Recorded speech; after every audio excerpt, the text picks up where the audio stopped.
Sali Serge Mayomona. Ouais, bonjour à tous. C'est votre humble serviteur Gino Mayo de Bundes. Alors, tu es lisusu pour n'a pas cela Pokémon susu. Alors, bandeko, selon la biso alelo ezali que ezali na ser na biso mo boye. Alors, ser na biso wana azali c'était une africaine akendaki bon enfin ata asala l'étude na ye awa aya kotanga asali l'étude na ye awa na kati ya mboka ya poto.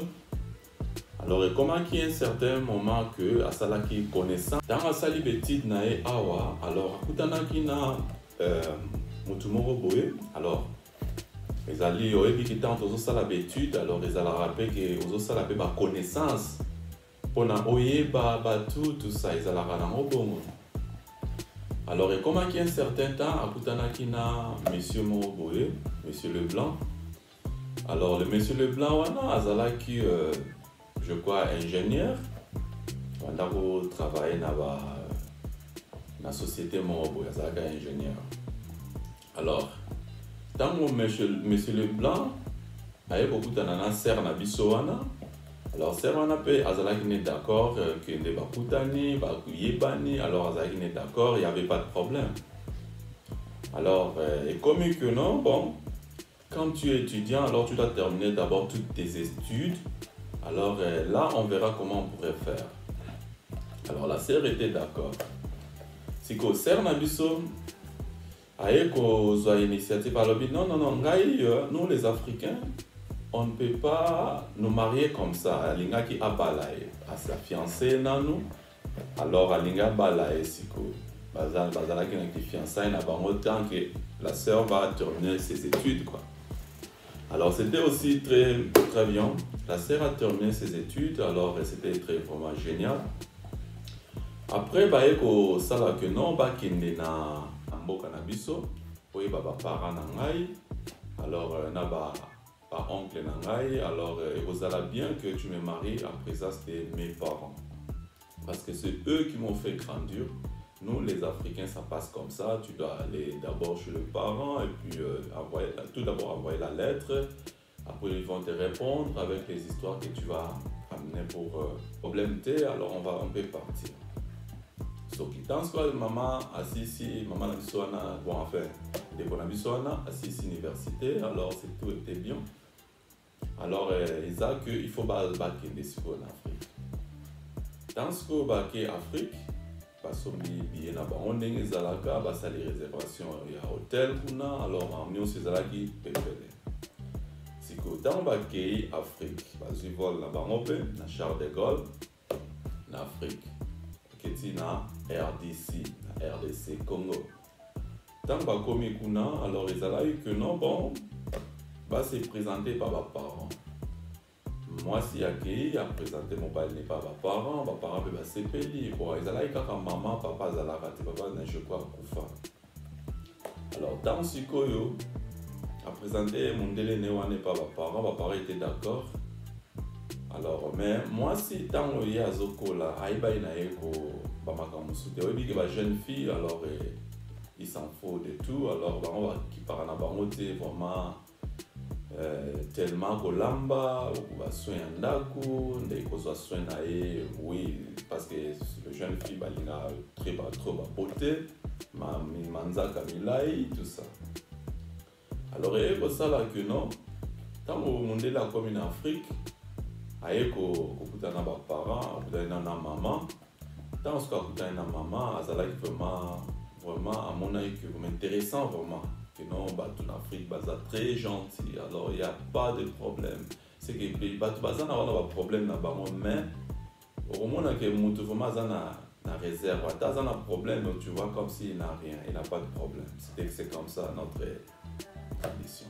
Bon, enfin, comme tradition, mais c'est ça aussi, c'est bien aussi. Pour que vous allez vraiment stresser trop, c'est un peu ça. Alors, il y a beaucoup que ser na biso alingi kobima trop na ba camarade. Tanto ba camarade na toke boy parce qu'à mon mboka kala alors elle est aussi arrivée avec son mec. Alors il y a mon qui non vie yangwana kaka esili nango ba eko balai. Alors to landa no eloko extrait oyo après to kosonga to continuer l'isolo na biso. Hi guys, it's your man Mayo Gino, the Bundes TV. You know what I'm saying, we got a nice suit right here. You know, if you need it, just call me. It's very cheap, right? You know what I'm saying, it's not expensive. It will be good. Now when you wear good, the lady will watch you. Look at me how I look like. You know. So material, don't forget, it's very nice material. You see this one? I'm gonna show you what's going on here inside. So let's check this out. See, I'm gonna show you. You can read yourself. You see this one? Alright, you know what time it is? It's the time for food. And so guys, it's your man Mayo Gino, the Bundes TV. We are here in Istanbul. You know, I'm always in new shoes. You know, if you like it, just come out of here. You know what I'm saying? So we'll see what's going on here in Istanbul. So everything's great, the friends, you know, I made everybody, you know, I wanted to meet.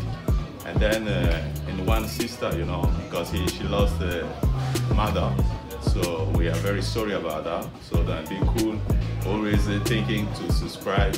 Mayo Gino, the Bundes TV, you know what I'm saying? It's me. Thank you. I'll see you later. Bye. Publicité na biso, alors ça va bien so pour moi la publicité, alors au bengaka so vous en avez besoin de loco veste, vous en avez besoin ya ba bilamba ya basi, alors to zawana tokoki ko sala loco lino à partir de Turquie aux yeux en Afrique. Alors ne vous inquiétez pas, Mayo Gino est là. Alors bon vous allez satisfait. So vous avez besoin de commande, alors vous en avez battu so vous en avez docteur Junior, il est à Kin.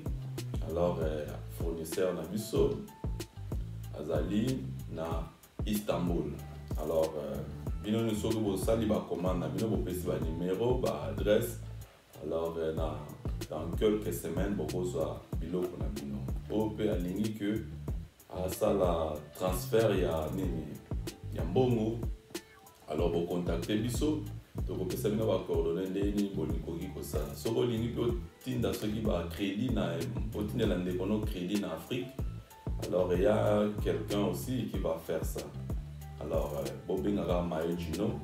Alors vous allez satisfait. Merci. Et c'est là que moi publicité na biso. Bon. Na yesusu ko continuer pour na lisolo na biso. Pas jeune fille a comment ko tambola mingi na ba camarade alingi ko s'intéresser na mobile yango. Alors tout ça maman peut sur jusqu'aux responsabilités ya mobile. Maman comme ko sala nyonso pour na mobile wana et puis ba comme ko vraiment ko zoatan na bango quoi. Alors il comment qu'il y a un certain temps la fille en question ya zalaki na loyenge na ba Afrique et puis que ceux qui ont kotanga alors siko comme na ozongi na mboka ndenge zala. Neti ba Mayo Gino bientôt soki nzambe asungi vraiment il faut tozonga ba mboka toki kotala nini tokoki ko vision nini nzambe azopesela biso eloko nini tokoki kosala mpona ke bandeko na biso bakoka s'en sortir na kozwa bamisala tout ça. Alors yango siko tozotiaka na mabondeli nzambe asunga ntango ndeko na biso akomai na loyenge makasi. Alors ezalaki que ya alingi ne kokipe su mobali te akomi na vie ya loyenge ezalaka bandeko na biso abasi soki aza na mobali obie fiancé tout ça akomi vraiment koloba akomi kopanza sango akomi kosala nio seke azosala makambo moko ezanga na nzela. Alors mama pata mamoni ke bon mwana nanga azokipe na yesu te akomi na baba na classe na bango baétudie batanga kala contacter mibali ya kala tout ça. Alors comme boy on va faire le bon, c'est une bonne occasion, moi aussi je vais faire l'amour avec le monsieur. Maman azui abimina mobali wana abiminde ni maman azui akangi pisaka na e bake na bango hotel na mobali wana tango bakomi kuna na hotel baloué na bango chambre kuna bavandi na bango pendant séjour bayaki na mwana na ye.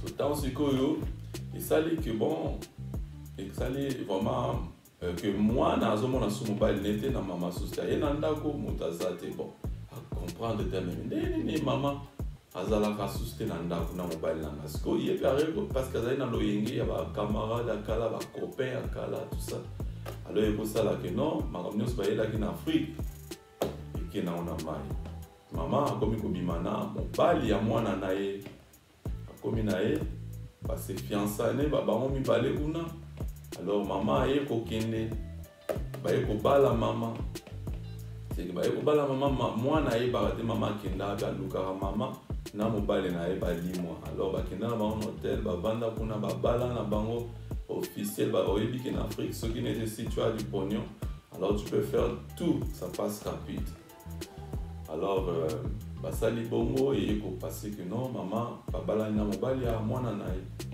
autant soki ekomi ke ntango kozonga mama bakende na ambassade bapesi mama visa alors mama azongi aye na ye na poto mobali azongi na mama abali ne mama parce que comportement ba jeune fille bazoyeba te eloko nini balingi yango bozomona bazozanga mabala mama azwa mwa mobali wana akoma mobali na ye alors ntango sikoyo bazongi na Europe bakomi sikoyo na Europe sikoyo mwana aye koluka mobali na ye na place babanda kokutana na ndako ya mobali alors ils ont trouvé que mobali atia vraiment que Fairboat nelingi koloba ke non atia maintenant que interdit que la fille va plus entrer dans sa maison et puis akomani na maman boy mwana na ya wangani pe mwana na ye obi na yebi ete alors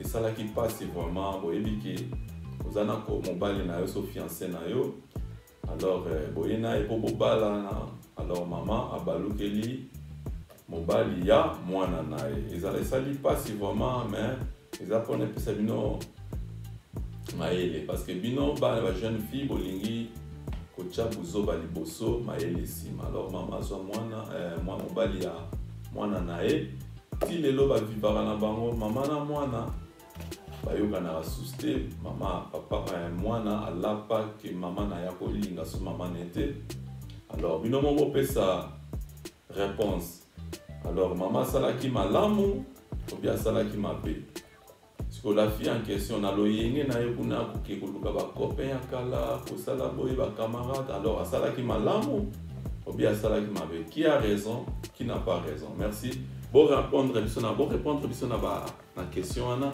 alors bokomela biso na se tokomona yango tokorépondre bino mpe la suite bokolanda yango nsima merci que le Seigneur vous protège ezalaki ya bino Gino Mayo de Bundes toyaki po tofongola bino mpoke oyo alors eza lisolo moko sur alors bozala